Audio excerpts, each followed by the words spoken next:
Sidee buu waddan burburay xasuuq ballaarani uu ka dhacay oo hadda u noqday mid ka mid ah waddamada dhaqaalahooda si xawliga u korayo ee gudaha qaaradda Afrika.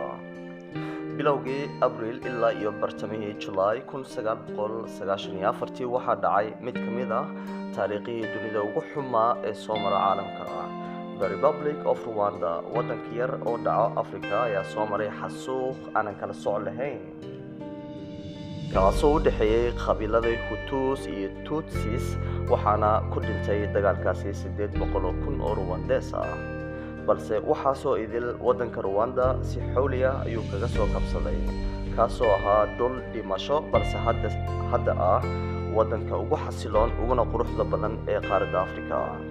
intii u dhaxaysay 2010 ilaa iyo 2011, Rwanda GDP-geedu wuxuu gaaray rikoor ahaa 8.2%. heerka faqiirnimo waddanka sidoo kale waxay hoos ugu dhacday 57%. horumarkaas waxaa gaarsiiyey Rwanda madaxweynaha Paul Kagame, balse su'aasha waxay tahay sidee ayuu horumarkan ku gaarsiiyey waddankiisa. waxaan arrimahani uga hadli doonaa mawduuceena maanta hadduu Rabbi idmo, balse intaa ka hor haddaad ku cusub tahay kanaalkani fadlan subscribe garee. hagaag Paul Kagame wuxuu dhashay 1957. wuxuu ahaa Tutsi. 2 sano kadib 1959 walaalkii ka yaraa ayaa lagu dilay weerar ay ku soo qaadeen qabiilka Hutus. kadib familiga Paul Kagame waxay u qaxeen waddanka dariska la ahaa ee Rwanda. kadib isagoo ku biiray ciidankii Ugandeska. 1990 ciidankii waxay u dirtay Paul inuu la soo tababarto ciidamada USA si uu khibrado kaga soo helo. marka hore Kagame waxaa lagu xasuustaa tallaabadiisii ugu horeysay oo ahayd fikraddii deyn ka soo qaadashada World Bank si uu ugu adeegsado horumarinta waddankiisa. balse Paul Kagame wuxuu maareeyay horumarinta mabaadi'da iyo siyaasadaha laga maarmaanka u ahaa horumarinta si uu dhaqaalaha waddankiisa u bedelo una horumariyo. horumarkaasi iyo tallaabooyinka uu qaaday waxaa lagu tilmaamaa inay ugu waaweynayeen 3 qodob. 1. ganacsiga suuqa xorta ah.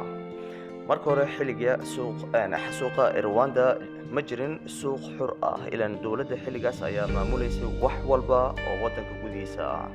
balse fikirka uu la yimid Paul Kagame ee ahaa suuqa xorta xilligaasi ma ahayn mid u gaar ah Rwandesku.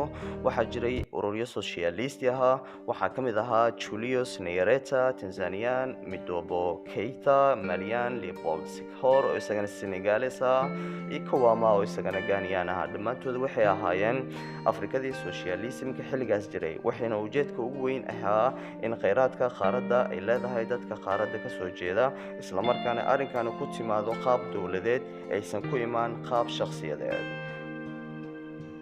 si walba ay ahaato, maamulka Paul Kagame wuxuu hormariyay dowladdiisa inay soo jeedato indhaha maalgashiyaasha caalamka isagoo ku soo jeedanayo qaababkan.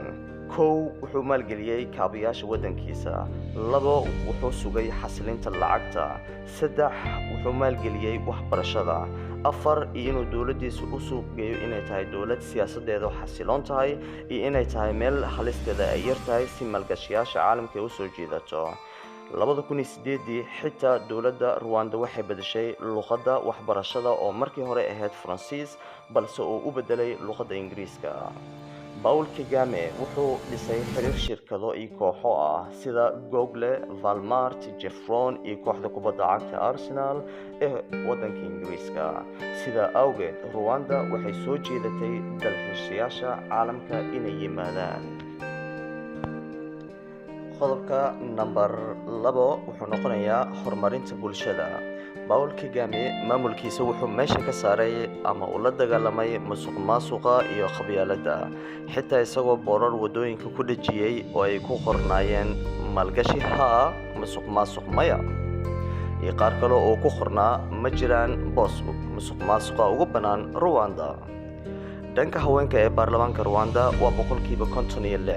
markii loo fiiriyo tiradaas waa tirada ugu badan dunida ee waddan baarlamaankiisu yihiin 56%. tusaale ahaan ingiriiska baarlamaankiisu matalidda dumarka waa 32%, isla markaana maraykanku uu yahay matalka haweenka ee baarlamaanka 19.5%.